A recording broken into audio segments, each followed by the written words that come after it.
मुसलमान की issue parliament और असेंबली के अंदर बोलना है तो उसी पॉलिटिकल पार्टी की नुमाइंदगी वहां होना है। नहीं है तो बीजेपी के खिलाफ खुल करके बोलने वाला हिम्मत वाला पॉलिटिकल पार्टी चाहिए, क्योंकि यहाँ पे मुसलमान को बाहर कर देंगे। सब होगा अगर मोदी जी और आगे हुकूमत चलाए तो। तक खास तौर पर मुसलमान, दलितों को पहले समझ में आया, मुसलमान को अभी तक समझ में नहीं आया। मुसलमान अभी भी किसी न किसी सेकुलर पार्टी हमें बचाएंगे बोल के सोच के बैठा है। ये सोच सही नहीं है। अभी तक जितनी सेकुलर पॉलिटिकल पार्टी से वो लोग टाइम टू टाइम मुसलमान को धोखा दिया है। इलेक्शन में सभी मुसलमान समाजवादी पार्टी के सामने सरेंडर किया। उसके लिए मुस्लिम कम्युनिटी से बहुत सारे दलाल लोग भी काम किया। वो भी हमें सुनिए, अभी ये बुलडोजर वगैरह यूपी के अंदर चल रहा है। कहाँ है समाजवादी पार्टी? कब तक ये हिंदू मुस्लिम मंदिर मस्जिद एजेंडा रखे आगे चलेंगे? उसके लिए एक एंडिंग पॉइंट होगा। वो एंडिंग पॉइंट में अभी जो लोग संघ परिवार के लिए सड़क पे मैदान पे प्रॉब्लम कर रहे हैं, वही लोग सरकार के खिलाफ आएंगे। ये सभी लोग वहां उस वक्त के पॉलिटिकल सिचुएशन के मुताबिक आरएसएस के साथ अलायंस किया, इसलिए आरएसएस को एक अच्छा इमेज मिला। सभी पॉलिटिकल पार्टी अलग अलग वक्त आरएसएस के साथ अलायंस किया। अलायंस करके करके करके अभी आरएसएस और बीजेपी पावर में आया। रिपोर्ट के ओपिनियन मेकर शो में आपका स्वागत है। मैं हूं वसीम अकरम त्यागी और इस शो में जैसे आपको मालूम है कि हम अलग अलग शख्सियात से आपकी मुलाकात कराते हैं। तो आज हमारे साथ मौजूद हैं एसडीपीआई के राष्ट्रीय अध्यक्ष एम के फैजी साहब। इनसे हम आपकी मुलाकात कराएंगे और वो पूछेंगे वो सवाल जिनके जो सवाल आपके हैं, जनता के हैं, लोगों के हैं और इस वक्त मौजूदा सियासत के हैं। सर, आपका बहुत बहुत स्वागत है। तो सवाल की शुरुआत करते हैं मध्य प्रदेश इलेक्शन के लिए। वहां पे दो पार्टियां हुई, दो बड़ी पार्टियां हैं, भाजपा जो सत्ता में है और एक कांग्रेस जो अपोजिशन में है। इसके अलावा दो पार्टियां हो गई, एक मजलिस इत्तेहाद मुस्लिमीन और दूसरी आपकी पार्टी। आपने भी वहां पे 4 सीटें जीती हैं, लेकिन आपका जिक्र नहीं हो रहा, क्या वजह है इसकी? एक शुरुआत की मध्य प्रदेश के अंदर जिक्र तो हुआ है, लेकिन हम लोग धीरे धीरे बढ़ रहे हैं। इसलिए ज्यादातर हमारे ऊपर कुछ नेगेटिव पब्लिसिटी के लिए मीडिया कोशिश कर रहा है। जहां हम लोग अच्छे काम किया है, जहां पे हमको जनता की सपोर्ट मिला है, वो बाहर लाने के लिए मीडिया उतना कोशिश नहीं कर रहा है, बल्कि हमारे ऊपर जो जनता की सपोर्ट है उसको थोड़ा ब्लेम करने के लिए गोदी मीडिया बहुत कोशिश कर रहा है। और दूसरी क्या है, हम एक कैडर ऑफ पॉलिटिकल पार्टी है, सरपरस्ती पार्टी नहीं है। इसलिए दूसरी पॉलिटिकल पार्टी जैसे किसी एक व्यक्ति के नाम पे हमारे पार्टी के नाम नहीं जुड़ा है, उनका पार्टी है, इनका पार्टी है, ऐसा ये सोशल डेमोक्रेटिक पार्टी फैसी की पार्टी, फैसी साहब की पार्टी नहीं है, बल्कि ये जनता की, मजलूमों की, देश की मेजोरिटी की पार्टी।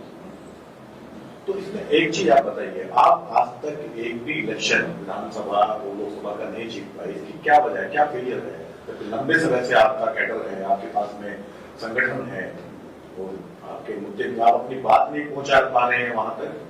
नहीं, असल में हमको भी उतना जल्दबाजी नहीं है, क्योंकि हम लोग सबसे पहले देश के अंदर हमारे कैडरशिप बिल्डअप किया है। अभी 14-15 स्टेटों के अंदर social democratic party of India की कैडरशिप है, वो लोग जनता के बीच में काम कर रहे हैं और मौजूदा पॉलिटिकल इशू है, ये इशू को हम लोग एड्रेस कर रहे हैं। इसलिए हम धीरे धीरे हम आगे आ रहे हैं। जरूर आने वाले इलेक्शन में हमारे नुमाइंदगी भी विधायक या सांसद होके रहेंगे, इसमें कोई यह शक नहीं है।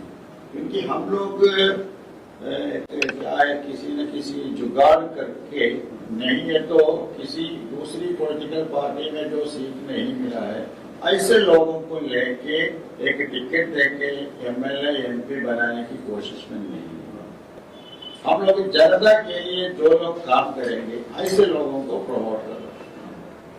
नहीं है तो क्या होगा बोल के अभी हमारे सामने है, मैं बोलने की जरूरत नहीं है। आप कह रहे जनता के लिए काम करेंगे, लेकिन जब भी कहीं इस देश में कोई हिंसक घटना घटती है, कोई कत्ल होता है, कोई वायलेंस होता है, उसमें तुरंत पीएफआई का नाम आ जाता है। पता नहीं ये इत्तेफाक है या साजिश है, ये क्या है? तो वो भी तो जनता ही है सर, कि आप जनता को आप वायलेंस की तरफ ले जा रहे हैं, ये ऐसा इल्जाम है आपके ऊपर? नहीं, ये सिर्फ एक पीएफआई नहीं है तो एसडीपीआई के खिलाफ नहीं, बल्कि सभी के खिलाफ ये इल्जाम आ रहा है। हम लोग देखने के टाइम में कभी कभी पीएफआई, कभी कभी एसडीपीआई के नाम आ रहे हैं, ऐसा नहीं, सबके खिलाफ हो रहा है। देखिए, देश की बड़े बड़े इंटेलेक्चुअल लोग बीमा कोरेगांव इशू बोल के अभी जेल में डाला है। बहुत एक्टिविस्ट लोगों को अभी गुजरात हत्या के नाम पे जेल में डाला है। हमारे देश की उपराष्ट्रपति के ऊपर सवाल कर रहे हैं, वो भी खुद परेशान है, मैं जासूसी नहीं बोल के बोल रहे हैं। मतलब देश की उपराष्ट्रपति के ऊपर भी, वो सिर्फ उपराष्ट्रपति नहीं, उससे पहले कई मुल्कों के अंदर अम्बासडर थे उनके ऊपर, और अलग अलग पॉलिटिकल पार्टी के ऊपर अलग अलग इशू बना के उनको भी दबाने के लिए कोशिश कर रहे हैं। ये सिर्फ पीएफआई नहीं है तो एसडीपीआई बोल के नहीं, जो लोग सरकार के खिलाफ आवाज उठाए, सरकार पॉलिसी के ऊपर सवाल किया, सरकार की जो पॉलिसी है ये नफरत की और कॉर्पोरेट वालों की फेवर में जो काम कर रहे हैं उसके खिलाफ कुछ बोला है, तो उन सब के ऊपर यह हो रहा है। ये सिर्फ पीएफआई एसडीपीआई बोल के नहीं, सबके खिलाफ है। आप बोलिए किसको छोड़ा है? अभी पटना में जो गिरफ्तारी हुई है, आपकी पार्टी के लोग उसमें गिरफ्तार किए गए हैं और कहा गया है कि 2047 तक भारत को इस्लामी राष्ट्र बनाने का एक मंसूबा था। क्या कहना चाहेंगे? असल में एक किताब है 2047, विजन 2047, वो तो पब्लिकली पब्लिश किया है, वो भी देश की बड़े बड़े शख्सियत पब्लिश किया है। वो रिपोर्ट तय किया है, वो भी देश के बड़े बड़े सोशल साइंटिस्ट लोग तय किए हैं। ये सबको वो लोग डिस्ट्रीब्यूट कर रहे हैं। ऐसा एक इंटरव्यू में मैंने देखा है, एम्बोर इंडिया फाउंडेशन के लोग भी ये साफ कह दिया, हम तो सबको भेज रहे हैं। उसमें कहीं भी ये एलिगेशन नहीं, लेकिन उसमें है बोल के मीडिया चिल्ला है, वो है, ये है, वो है, वो है, तो कौन सा भेजने, कैसे है, वो उसमें नहीं। देखिए, सरकार फंड यूज करके, सरकार तो हर कम्युनिटी को तो फंड दे रहे हैं कुछ डेवलपमेंट के लिए, वो फंड यूज करके मुस्लिम एम्पावरमेंट के बारे में सोचे तो वो भी एक क्राइम है। वैसा कर रहे हैं ना, ये तो थोड़ा ब्लेम करने के लिए, ये सुन के डर के हम लोग बैठना सही नहीं है, हम नहीं बैठे। कानूनी तौर पर देश में क्या क्या कर सकता है वो तो करेंगे।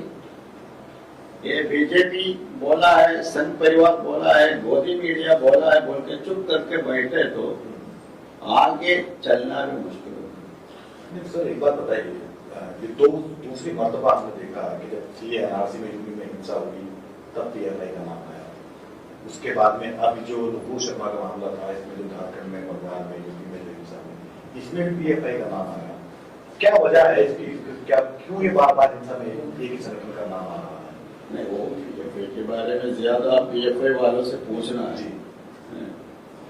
मगर ये एसडीपीआई ने नुपुर शर्मा के खिलाफ पीएफआई से होते होते बाद एसडीपीआई पर आप पहुंची है, पटना में उसका उदाहरण है, एग्जाम्पल। वो लोग कर रहे हैं। एसडीपीआई तो एक पॉलिटिकल संगठन है, पीएफआई तो एक सामाजिक संगठन है। हम लोग अलग अलग सामाजिक संगठन के साथ हमारे कनेक्शन है, बातचीत है, इसलिए ये दोनों मिस करके वो बोल रहे हैं। वो एक दूसरी देखिए, हम लोग नुपुर शर्मा के खिलाफ पूरे देश में प्रोटेस्ट किया, कहीं भी एक इंसिडेंट भी नहीं हुआ, एक इंसिडेंट भी हमारे प्रोटेस्ट की वजह से नहीं हुआ है। हमारी डिमांड सिर्फ एक ही है, नुपुर शर्मा को अरेस्ट करना है। लेकिन यहाँ पे क्या हुआ, नुपुर शर्मा को अरेस्ट नहीं किया, बल्कि बहुत सारे एलिगेशन जो लोग नुपुर शर्मा के खिलाफ प्रोटेस्ट किया है उनके ऊपर लगा। वो दिल्ली राइट में भी हुआ, ये इशू में भी हमारा, क्योंकि हम सब कुछ करेंगे, लेकिन आप लोग उसके खिलाफ कुछ नहीं बोलना है, कुछ नहीं करना है। करे तो कुछ न कुछ एलिगेशन आपके ऊपर लगा के हम लोग यूएपीए डालेंगे, वो करेंगे, ये करेंगे। ये अभी एक देश की एक कल्चर हो गया।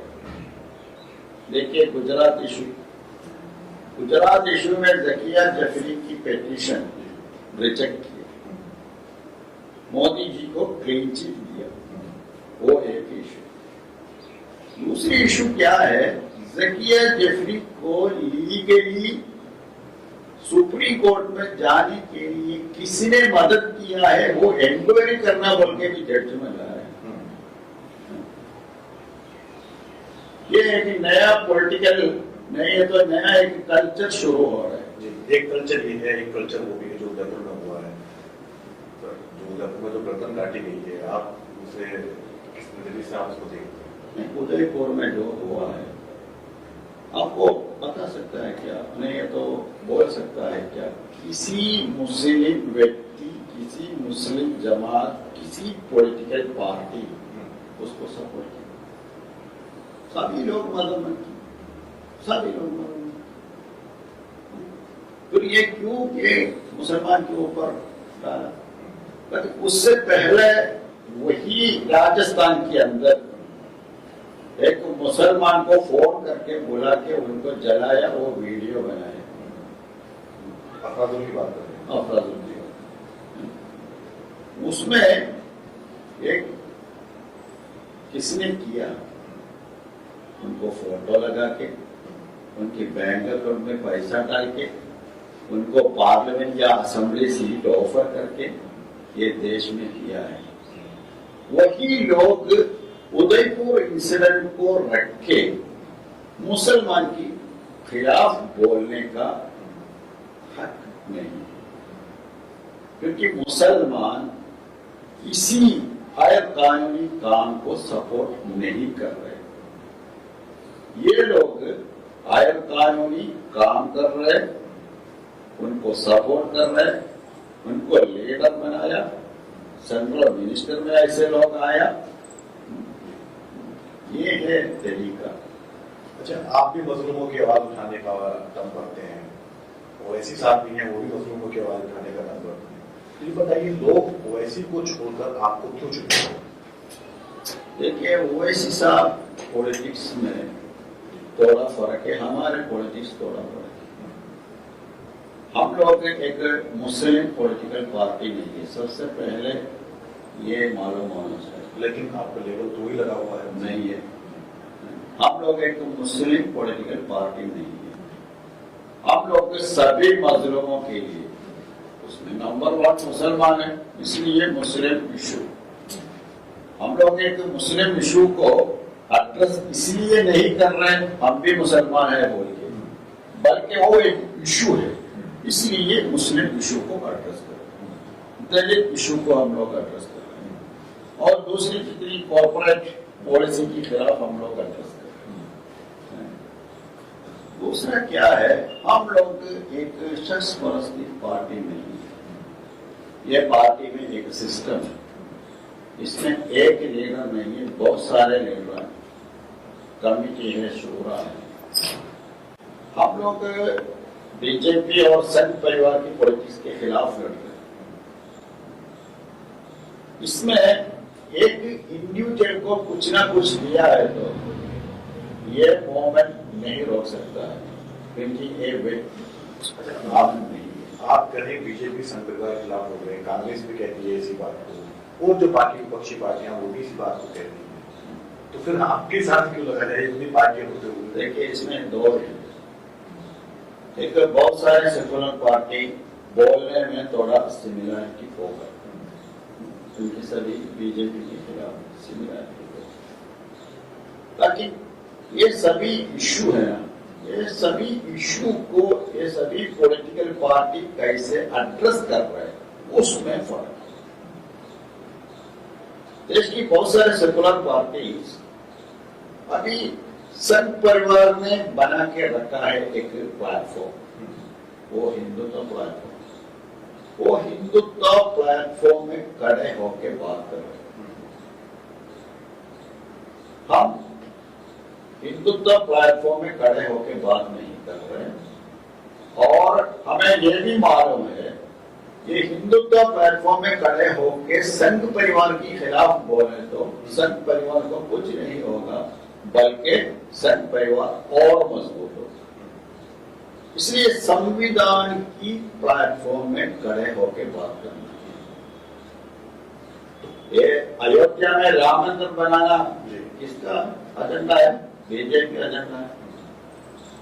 ये तो वो प्रोग्राम में हमें नहीं बुलाया बोल के प्रियंका गांधी शिकायत क्यों कर रहे हैं? राजस्थान सरकार मार्बल कलर करके क्यों भेज रहे हैं? गौ की नाम पे मुसलमान और दलितों को अटैक कर रहे हैं, मर्डर कर रहे हैं, और दूसरी बहुत सारी चल रहा है। वैसी सिचुएशन में छत्तीसगढ़ सरकार गोमूत्र लेने का पैकेज बना रहे। वो तो कहते हैं कि हमारे हिंदुत्व में और बीजेपी के हिंदुत्व में फर्क है। क्या फर्क है? क्या फर्क है? क्योंकि हिंदुत्व में फर्क है बोल, वही इशू हिंदुत्व को प्रमोट कर रहे हैं, फिर उसमें फर्क है बोल के डिस्कस चलता है ना। यहाँ पे डिस्कशन हिंदुत्व के बारे में नहीं होना चाहिए, संविधान के बारे में होना चाहिए। संविधान के बारे में कितने लोग बोल रहे हैं? यहाँ पे क्या क्या हो रहा है? सभी पॉलिटिकल पार्टी कहाँ है? तो मोदी जी तो कहते हैं कि मेरी सरकार का वो है संविधान, बोलते हैं, वो पार्लियामेंट में बोला है, लेकिन बीजेपी नेता लोग क्या बोल रहे हैं? वो लोग एक माहौल बना रहे। कुछ लोग ये कर बोला मनुस्मृति के मुताबिक संविधान को अमेंडमेंट करना है। कुछ हफ्ते पहले बीजेपी के एक नेशनल लीडर केरला में बोला विचारधारा के मुद्दा संविधान को अमेंडमेंट करना, मतलब संविधान को चेंज करना बोल के एक माहौल एक साइड में बना रहे। दूसरी साइड में मोदी जी कभी कभी अम्बेडकर को माला पहना है और संविधान के बारे में बात कर रहे हैं। ये है फाशिज्म। फाशिज्म आप लोगों को कंफ्यूज करेंगे। मैदान में संघ परिवार के गुंडा लोग आपके ऊपर अटैक करेंगे। अटैक किसी चीजों की एक सॉल्यूशन नहीं है बोल के मोहन भगवत वही टाइम में टीवी करेंगे। तो आपके पास सॉल्यूशन है? सॉल्यूशन ये जनता को यूनाइटेड हो गए तो ये खत्म होगा, क्योंकि संघ परिवार की ताकत पावर है। आपको पावर हमेशा नहीं रहेगा। हमारी ताकत जनता है, जनता हमेशा रहेगी। नहीं, उसी जनता में एक वर्ग ऐसा भी है जो कह रहा है कि पेट्रोल अगर 1000 रुपये लीटर भी हो जाए वोट तो हम बीजेपी को देंगे, क्योंकि ये लोग अंदर एक मैसेज दिया है। अभी जो भी हो रहा है हमारे फ्यूचर के लिए है, क्योंकि यहाँ पे मुसलमान को बाहर कर देंगे, सब होगा अगर मोदी जी और आगे हुकूमत चलाए तो। इसलिए अभी की जो दर्द है जी वो थोड़ा टाइम के लिए है, लेकिन ये हमेशा ये नहीं बोल सकता है, क्योंकि देश के अंदर जो कम्युनिटी है ये किसी कम्युनिटी को भी बाहर नहीं कर सकता है।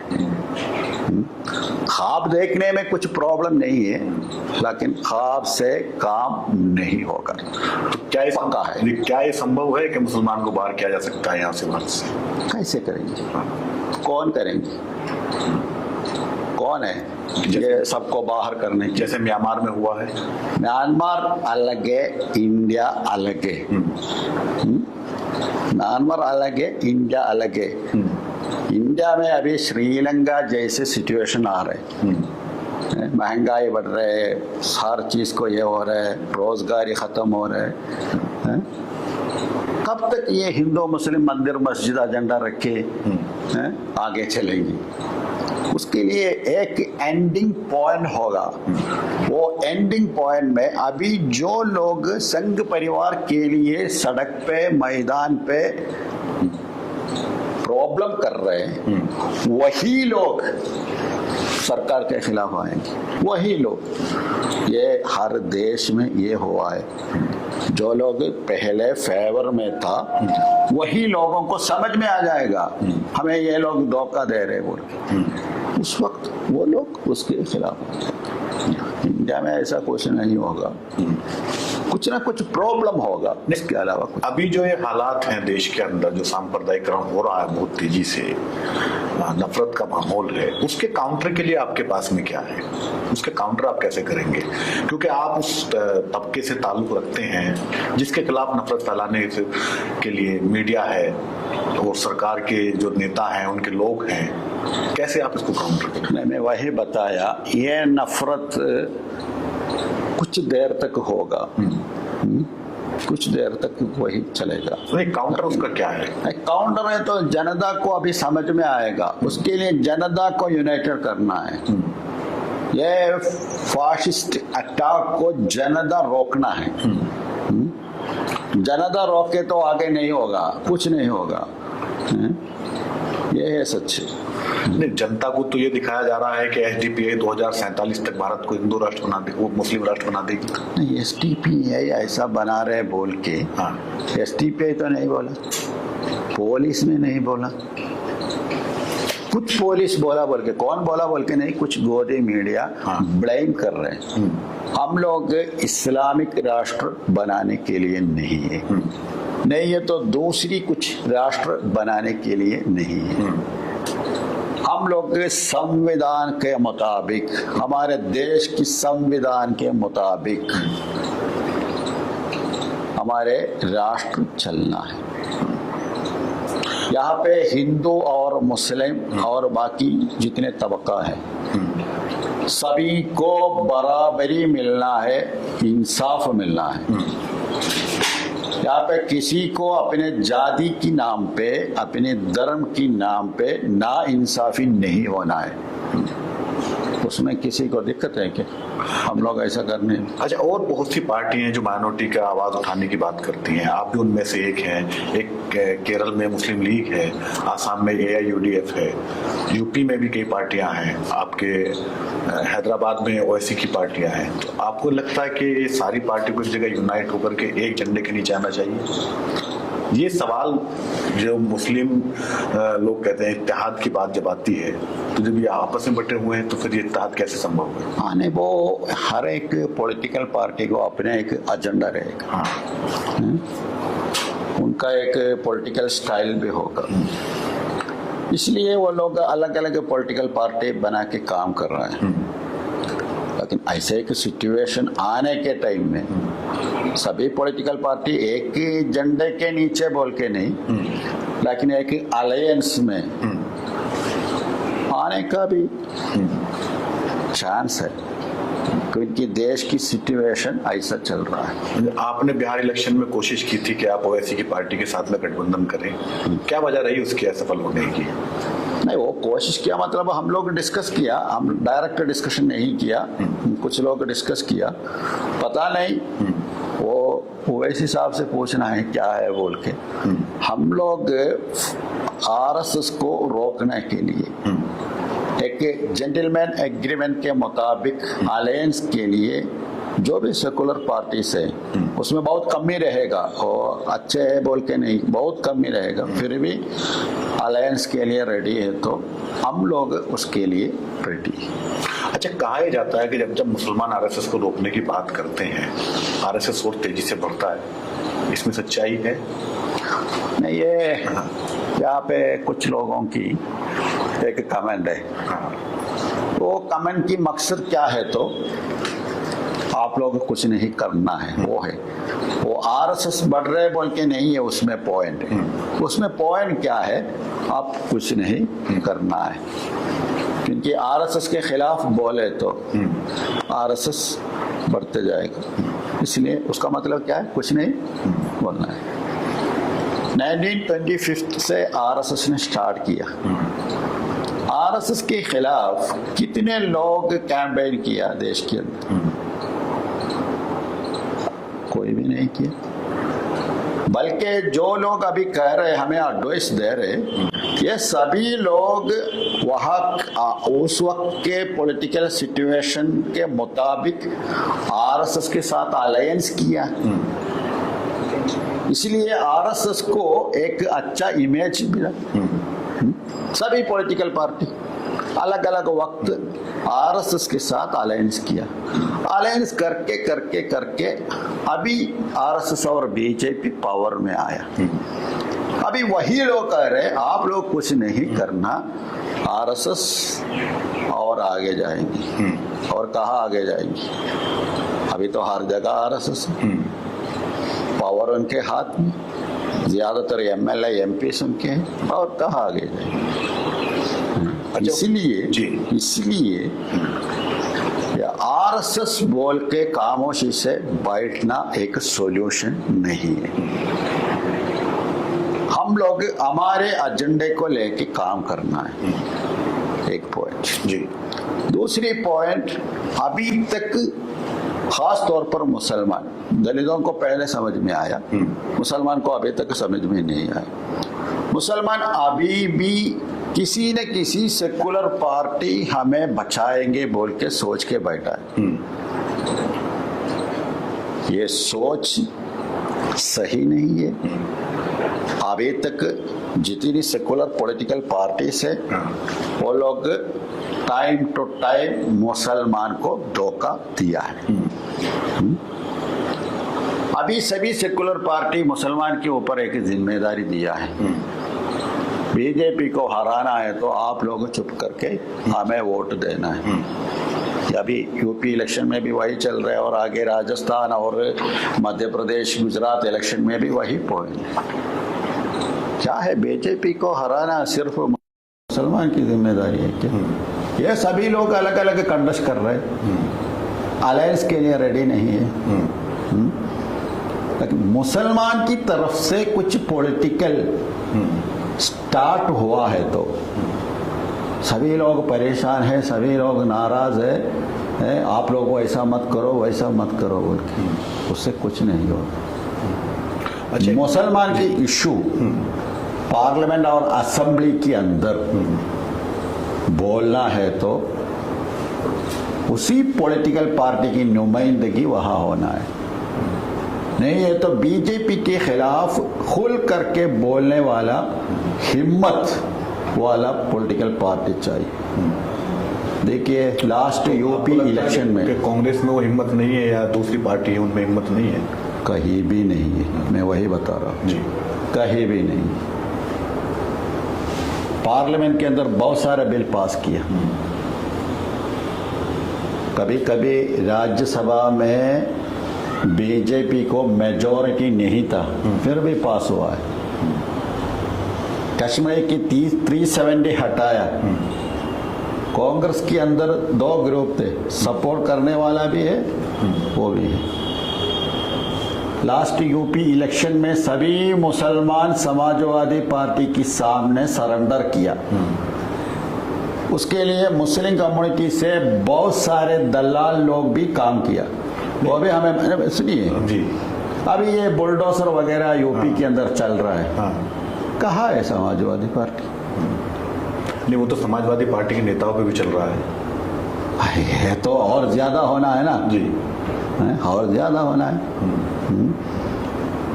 ईडी सभी पॉलिटिकल पार्टी के खिलाफ काम कर रहे हैं। कांग्रेस को अभी समझ में आया ईडी को सरकार मिसयूज कर रहा है। हाँ।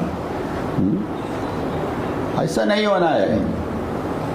ये मिसयूज होने के टाइम में वो खोल करके हिम्मत से बोलना है।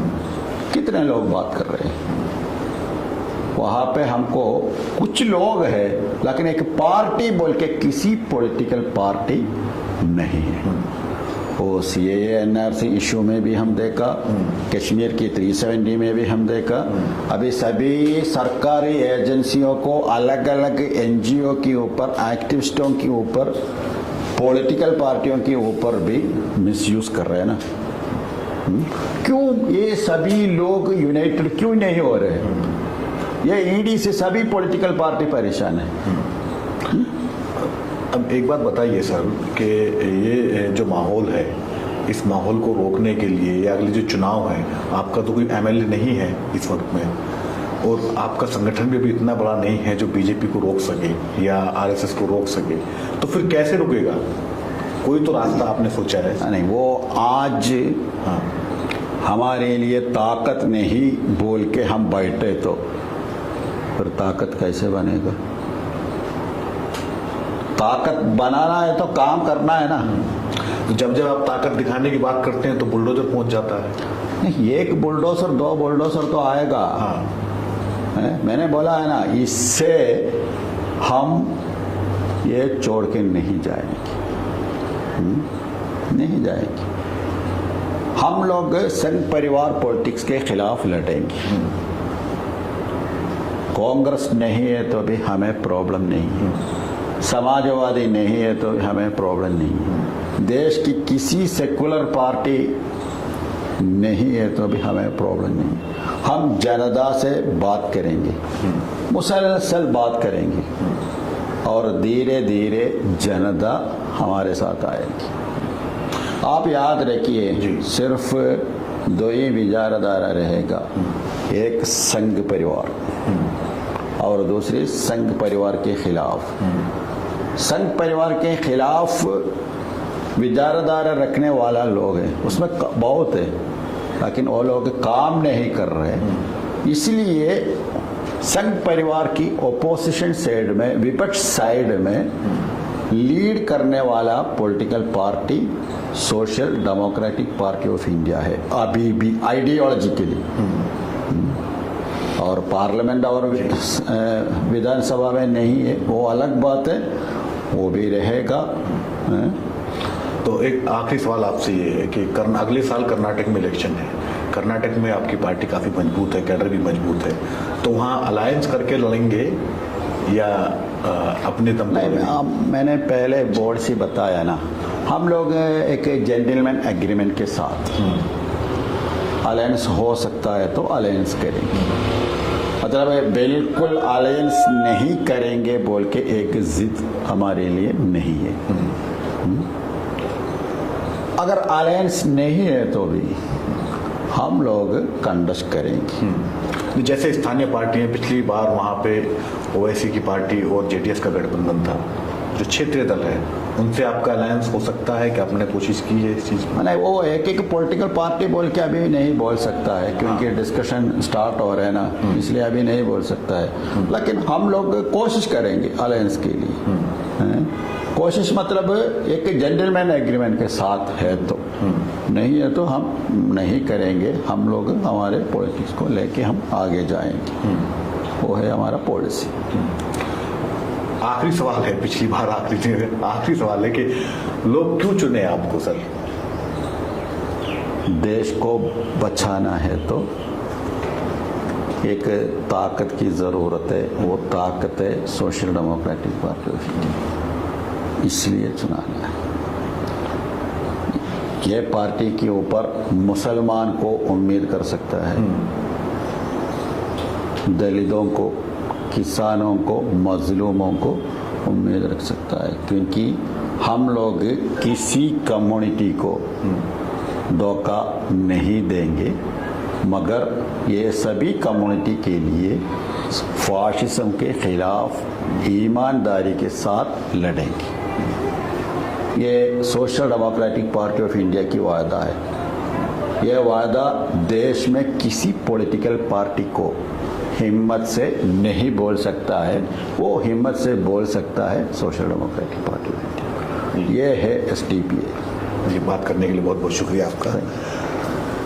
तो NK फैजी साहब के साथ मुलाकात आपने देखी, उनका कहना है कि उनकी जो पार्टी है उस पर सभी वर्ग भरोसा कर सकते हैं। अब इनकी बात में कितना दम है ये आने वाला वक्त बताएगा।